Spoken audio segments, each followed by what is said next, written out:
दिलीप कुमार ने एक बार हंसते हंसते कहा था कि जब मैं भगवान से मिलूंगा तो एक शिकायत करूंगा कि भगवान तूने मुझे धर्मेंद्र के जितना खूबसूरत क्यों नहीं बनाया। जरा सोचिए कि जिस इंसान की सुंदरता के आगे दिलीप कुमार जैसा मास्टर एक्टर खुद को छोटा महसूस कर रहा था, उसका कद कितना बड़ा होगा, वो इंसान कितना नायाब रहा होगा। आज जिक्र इसलिए क्योंकि वही धर्मेंद्र, वही पंजाब का किसान, पंजाब का बेटा, सिनेमा का हीमैन चुपचाप शायद उसी भगवान के पास लौट गया है जिसके नाम पर दिलीप साहब ने मजाक में कभी शिकायत रखी थी। हां, आज खबर आ गई है कि धर्मेंद्र साहब नहीं रहे, और जब ये खबर आई तो करोड़ों का दिल टूटा। दिल इसलिए टूटा क्योंकि बॉलीवुड का सबसे चमकता सितारा अचानक से खामोश हो गया। वो तारा जो कभी थका नहीं था, जो कभी बूढ़ा नहीं लगा, जो हमेशा एक दोस्त की तरह मुस्कुराता हुआ मिला, जो सुपरस्टार होकर भी आम इंसान की जैसा दिख रहा था, वो एहसास लेकर चला गया जो हमने शोले के वीरू की शुरुआती हंसी में देखा था, वो पानी की टंकी पर चढ़कर उसकी शरारत में देखा था, वो गब्बर के सामने, इन कुत्तों के सामने मत नाचना बसंती के आक्रोश में देखा था, देवल परिवार की रीढ़ बने उनके संस्कारों में देखा था, और करोड़ों दिलों में उनके लिए धड़कती मोहब्बत में देखा था। वो इंसान जो स्क्रीन पर दिखाई देता था तो लगता था कि यार ये अपना ही तो है। चाहे जवानी में शोले हो या बुढ़ापे में रॉकी रानी कहानी, हर बार यह हमें एहसास हुआ कि ये हम में से ही कोई है। हां, ज्यादा हैंडसम, थोड़ा दमदार और कहीं ज्यादा फिल्मी, और यही धर्मेंद्र थे। धर्मेंद्र की खूबसूरती का सबसे बड़ा राज उनकी सरलता थी। धर्मेंद्र सुपरस्टार होकर भी सुपरस्टार जैसे नहीं थे, वो दिग्गज होकर भी दिग्गजों जैसे नहीं रहते थे, इतने बड़े होकर भी वो आम लगते थे क्योंकि दिल के साफ थे, खुले हुए थे, सच्चे इंसान थे, शराब पीकर भी शराफत कभी नहीं भूलने वाले इंसान, प्यार करके अहंकार नहीं करने वाले इंसान। उनकी जिंदगी में भी कई उतार चढ़ाव आए, कई बार चोट लगी, दिल टूटा, पर धर्मेंद्र का दिल कड़वा नहीं हुआ। और इसीलिए लगता है कि ऐसे लोग कम पैदा होते हैं और उनके जाने पर गम बड़ा होता है। धर्मेंद्र वो थे जिन्होंने बॉलीवुड की चमक दमक के बीच में भी अपनी कमजोरियों को छिपाया नहीं। बताया कि उन्हें भी डिप्रेशन हुआ, कहा कि मैं इंसान हूं, अकेलापन मुझे भी एहसास कराता है। उस दौर में यह सब कहा जब मेंटल हेल्थ के बारे में बात करना लगभग पाप था, लेकिन धर्मेंद्र ने आंसू नहीं छिपाए, और यही बात उन्हें हमसे अलग नहीं बल्कि और करीब लाती है। यही बात धर्मेंद्र को खास बनाती है, और इसीलिए आज धर्मेंद्र नहीं है तो उनकी कहानी को सुनना समझना जरूरी है। धर्मेंद्र 8 दिसंबर साल 1935 को पंजाब के फिरोजपुर जिले के एक छोटे से गांव में पैदा होते हैं, एक ऐसे घर में जहां पर मिट्टी के तेल का लैंप जलता था, बाहर खेतों में बैलों की घंटी। पिता हेडमास्टर थे, सख्त, किताबों से प्यार करने वाले। माँ जो थी वो देसी घी की खुशबू से घर को भरा रखती थी। धर्मेंद्र सुबह खेत जाते, हल जोतते और फिर कहीं दूर ट्रेन की सीटी सुनकर सोचते कि एक दिन मैं इस ट्रेन में बैठूंगा। धर्मेंद्र पढ़ाई में औसत थे, लेकिन अखाड़े में उनके सामने कोई टिकता नहीं था। दंड बैठक, पहलवानी, कुश्ती, बदन ऐसा कि गांव वाले भी कहते कि यार गजब का इंसान है। शरीर हो तो ऐसा, मर्द हो तो धर्मेंद्र के जैसा। धर्मेंद्र अक्सर रेडियो पर लता रफी के गाने सुनते और आधी रात के बाद कहीं ऊपर तारों को देखते हुए सोचते कि एक रोज मैं भी ऐसे बनूंगा। साल 1954 में 10वीं पास की। घर वालों ने कहा कि अब अमेरिकन ड्रिल फैक्ट्री में नौकरी कर लो, लेकिन उनका दिल कहीं और धड़क रहा था। एक रोज चुपके से घर में कुछ पैसे लिए, माँ का बनाया अचार का डिब्बा उठाया, 2 जोड़ी कपड़े और ढेर सारे सपनों को लेकर निकल पड़े। माँ ने आशीर्वाद दिया, पिता को गुस्सा आया। मुंबई पहुंचे तो पहले कुछ दिन चर्च गेट स्टेशन की बेंच पर सोए। पैसे कम थे लेकिन हिम्मत ज्यादा।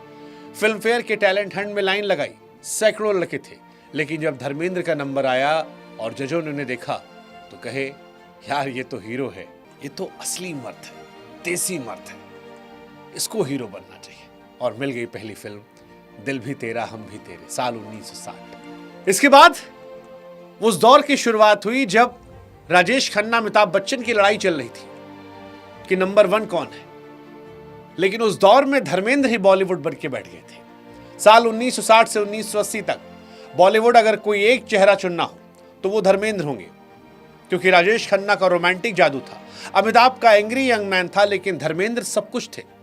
फूल और पत्थर साल 1966 में आई तो पहली बार कोई हीरो बिना शर्ट के पर्दे पर दिखाई पड़ा। थिएटर में लड़कियां चीखने लगी। उस फिल्म ने उन्हें सुपरस्टार बना दिया। इसके बाद फिल्म आई आया सावन झूम के।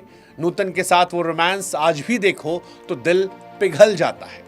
मेरा गांव मेरा देश में जाट का गुस्सा प्रतिज्ञा में बदला।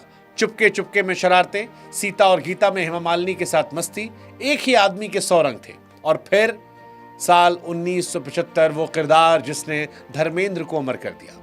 शोले में वीरू का किरदार, वो टंकी पे चढ़कर प्रेम का इजहार करना, वो गब्बर के सामने, बसंतीन कुत्तों के सामने मत नाचना, आज भी सच कहे तो पीढ़ियों की समझ की भाषा है। आज भी उनका वो गाना, ये दोस्ती हम नहीं तोड़ेंगे, लोगों को दोस्ती का एहसास कराता है। उसी साल प्रतिज्ञा में अकेले पूरे गांव से भिड़ जाना, ये वो दौर था जब धर्मेंद्र के लिए सीटियां तालियां एक साथ बजती थीं और लोग कहते थे ये ही मैन है, ये पंजाब का शेर है। लड़कियां मुस्कुराहट पर मर मिटी थीं, लड़के उनकी मार पर। टिकट खिड़की पर सिर्फ एक सवाल था, धर्मेंद्र की पिक्चर है, अरे दे दो भैया, इसके टिकट कहां मिलते हैं जल्दी। इसी दौर में धर्मेंद्र को हेमा मालिनी से प्यार हो गया। धर्मेंद्र तब शादीशुदा थे, 2 बच्चों के पिता थे, बॉबी देओल सनी देओल के, लेकिन प्यार ने सारे नियम तोड़ दिए। हेमा मालिनी ने कहा कि मैं सिर्फ धर्मेंद्र से शादी करूंगी। साल 1980 में धर्मेंद्र ने इस्लाम कबूल कर लिया और नाम बदल कर रखा दिलावर खान। हेमा मालिनी से दूसरी शादी की। हालांकि पहली पत्नी प्रकाश कौर, जो कि सनी देओल और बॉबी देओल की मां हैं, उन्होंने भी कभी तलाक नहीं लिया। प्रकाश कौर ने एक बार कहा था कि वो कौन सा मर्द होगा जो हेमा मालिनी को देखकर फिसलेगा नहीं। मैं धर्मेंद्र की गलती नहीं मानती, हालांकि ये बड़प्पन प्रकाश कौर जी का है।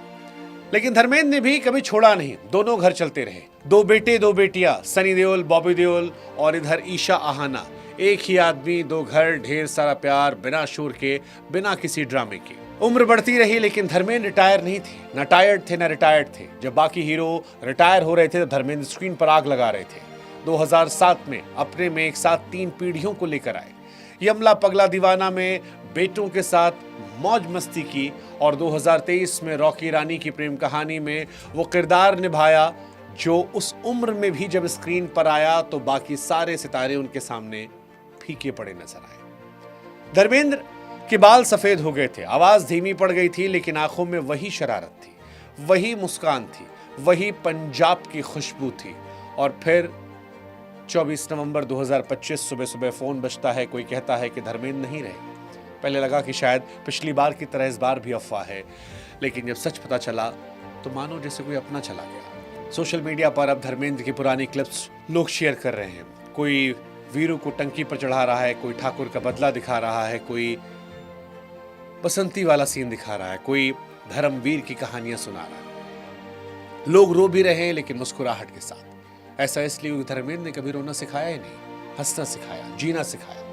हालांकि सच ये है कि धर्मेंद्र मरे नहीं है, शरीर चला गया है, धड़कनें थम गई हैं। लेकिन धर्मेंद्र कैसे मर सकते हैं? जो आदमी करोड़ों दिलों में बसा हो, जिसकी हंसी आज भी टीवी पर गूंजती हो, जिसकी ये दोस्ती आज भी दोस्तों के बीच गाई जाती हो, वो कहां मरता है? वो तो बस शायद दिलीप कुमार की शिकायत के बाद उस भगवान के पास चले गए हैं जिसने उन्हें दिलीप कुमार से खूबसूरत बनाया था। अब शायद दिलीप साहब, राजेश खन्ना, ये सब साथ बैठे होंगे, साथ बैठकर चाय पी रहे होंगे, शायद शम्मी कपूर के साथ मस्ती कर रहे होंगे, शायद सुशांत के साथ उसके अनुभवों को साझा कर रहे होंगे, सिद्धार्थ के साथ बैठे होंगे, और शायद धर्मेंद्र वहां बैठकर दिलीप साहब से मस्ती करते हुए कह रहे होंगे कि दिलीप साहब अब शिकायत मत करना, शिकायत मत करना। धर्मेंद्र जहां भी रहेंगे वो हमेशा जवान रहेंगे, वही पंजाब का सोना, वही हीमैन बनकर रहेंगे। और इसीलिए आज धर्मेंद्र को एक आखिरी सलाम एक प्रशंसक के तौर पर, सलाम एक किसान पुत्र के तौर पर, सलाम एक इंसान के तौर पर। रेस्ट इन पीस धर्मेंद्र साहब।